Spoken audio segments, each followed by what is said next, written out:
Hi and welcome to a brief demo of Duodata. Today we want to look at a simple dashboard showing the manufacturing performance of a fictional manufacturer of motors and motor steering parts. And we want to use AI to understand this dashboard better and ask some follow-up questions, which a static dashboard obviously can't answer by itself. So we see here some charts covering output units of the manufacturing plant, which was pretty much stable, a slight increase of labor hours, and then a little bit of a decline of production health, especially here in Hamburg, comparing February and March. And so the first question that arises when looking at this dashboard, what exactly is this production health index? And so we can ask AI, in this case we're going to use Claude, to help us understand what this production health index is. And I'm going to switch my screen to Claude and will ask exactly this question. So how is really this production health index calculated and what does the metric represent?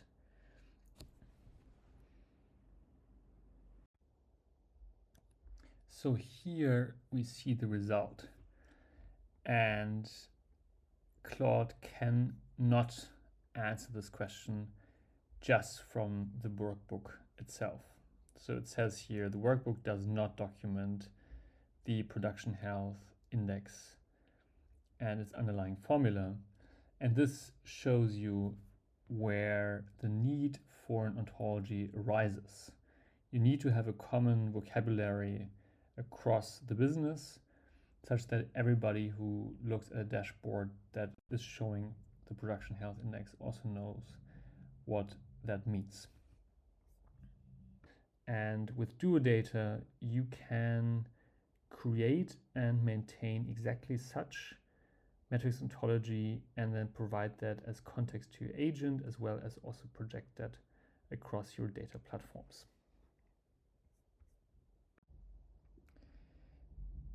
So this is the web interface of Duodata, which shows you the number of metrics that are currently defined for the Aurelia Motion Manufacturing Company, how many slices or dimensions are defined, and those can be grouped into reports, and from which original sources, which could be an SAP system or some operational system in the manufacturing plant or some CRM, those metrics come from.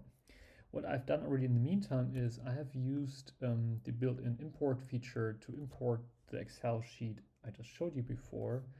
And I've also used the built-in Duodata agent that helps define those metrics, of course, very much driven by the team's understanding and knowledge of how the different metrics are to be understood. And we can now have a look here at the production health index that we asked a question about earlier to Claude, and we can see here how this is being calculated. This is driven by some manufacturing equipment effectiveness, some schedule attainment, and some yield measure that all gets built into this production health index. And now we're going to switch back to Claude, and we're going to ask or allow Claude to use the Duodata ontology to answer questions about metrics. So we go back to the question, how is production health index calculated? And we can now ask the question again and answer the question, this time using the Duodata metrics ontology. And I have already configured here the Duodata MCP connection, which then gives Claude necessary access to ask about the production health index via the Duodata MCP.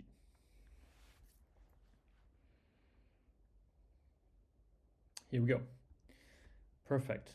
Now Claude has an understanding of what this metric means, and also any other team member who comes across this dashboard I showed earlier will have knowledge about how this metric is calculated. Okay, so now what we want to look into is we want to look into the relationship of the output of the plans and the labor hours, and whether the amount of labor required for this output is actually in the expected range, or whether there was any excess production hours used to reach this level of output. And we will switch back to Claude again and ask exactly that question. We will start a new chat and ask how many excess production hours did Aurelia incur in March 2026, and which plant contributed the most. So of course now Claude needs to know what are excess production hours. How is this metric defined? And this has been defined in the meantime already as part of the Metrics Ontology inside Duodata. We can have a look at this definition here. And we can see how excess production hours are actually defined. They're defined by actual production labor hours minus the expected production hours. And the expected production hours are the accepted output units times the standard labor hours per unit.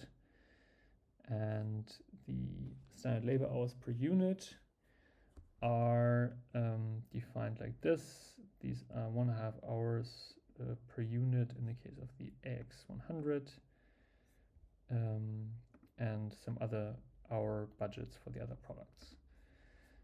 And based on this definition, we can now go back to Claude and ask this question. So how many excess production hours did we actually have in the month of March? And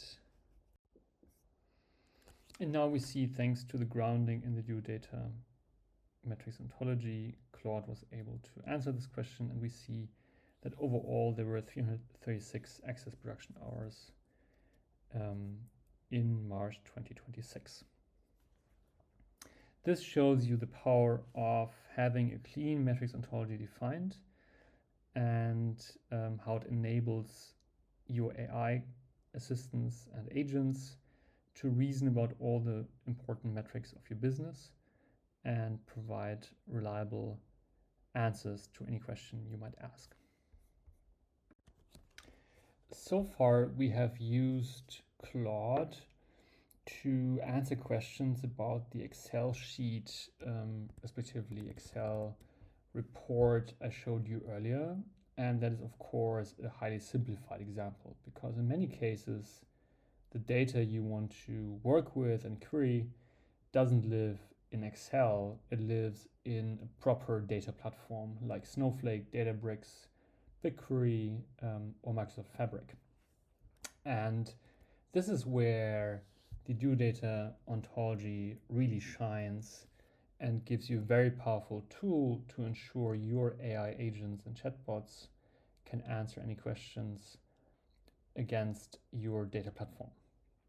And so going back to Duodata and the ontology we have created earlier and we've looked at earlier, what I haven't showed you yet is this tab down here called Platforms. And what I've done is I've created a linkage between Duodata and the Databricks instance, which stores the data that was also feeding the previously shown Excel sheet. So Duodata allows you to not only define every metric and slice, but also create a precise mapping between them and your data platform. So for example, we can go back to the production health index and we can look into the implementation, and we can see where exactly this metric has been implemented inside your Databricks data platform. And this allows then a automatic generation of a metric view, which is the semantic layer that Databricks is using, to then help Claude, or also its built-in Genie AI agent, to provide reliable metrics-related answers. So we can briefly switch over to Databricks and have a quick look at how this Duodata created metrics view looks like. So this is now here a metrics view that's created by Duodata, and we can see this file is visible in here. This is what the Genie agent or any other third-party AI agent will read when answering metrics related questions. So let's go ahead now and test exactly that. So we go back to Claude and we ask the exact same question about access production hours. This time we're going to make use of the Databricks MCP that I've connected with Claude. So let's see what happens when Claude starts to use the Databricks connection, which we see is starting now. And here we go. Claude was able to retrieve the answer directly from Databricks thanks to the Duodata governed metrics view that lives inside Databricks and allows Claude to understand the meaning of different metrics and then also calculate the correct amount of the excess production hours. This concludes my quick demo of Duodata and how it helps to give your AI agents and chatbots the ability to talk to your data, to give it the understanding of your business, and reliably reason about your most important business KPIs and metrics.